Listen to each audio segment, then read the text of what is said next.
Today I'd like to briefly discuss a topic that can be sometimes confusing, maybe even a little controversial as it relates to chiropractic.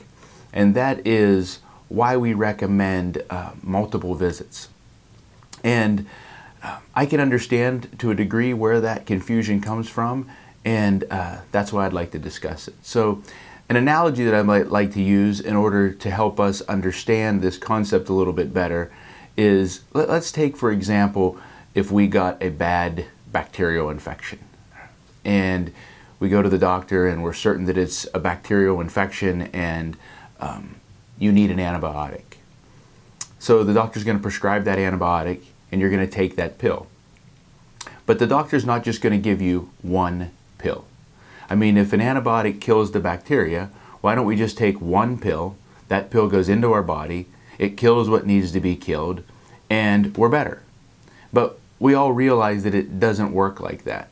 That first prescription that we take, or first pill we take, kills a percentage of the bacteria, and that we need to continue to take that prescription to its completion to make sure we kill off that entire strain.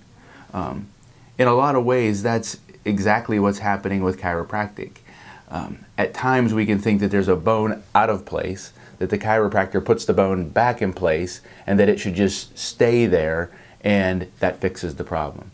But I think when we get caught up in this out of place and in place kind of concept, that's where we create the confusion. When we see a model of the spine in the office, we see the bones, but we forget about all the ligaments and tendons and muscles and fascia that are holding this whole network together. So when your spine is injured and it heals in wrong, and is typically in most patients there like that for many, many years before they even enter into our office, it's going to take some rehabilitation or some training to reestablish that. So each adjustment is building on the one before.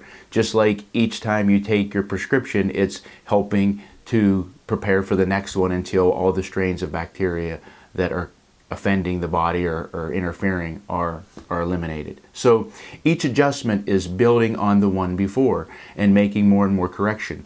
I sometimes like to think of it as well as like breaking a bad habit.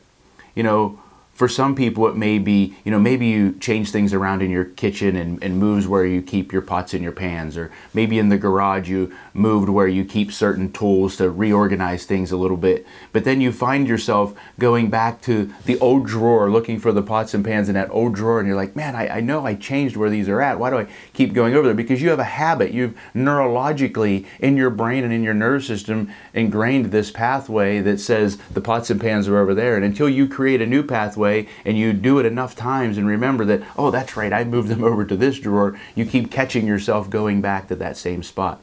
That's what happens in your spine, that these misalignments or bad functional motor patterns in your spine have been in there for many years, and we have to retrain your spine. So the repetition of adjustments is a clinical sound concept. It's supported by research, and our theory is this: we don't want to see you any more visits than necessary. But we also don't want to see you any less visits than you need. So our goal is your success. Our goal is getting you relief as quickly as possible, helping you feel better, then helping you function better, then help you live better. So I hope this is helpful for you. Have a wonderful day, and thanks again for choosing our office.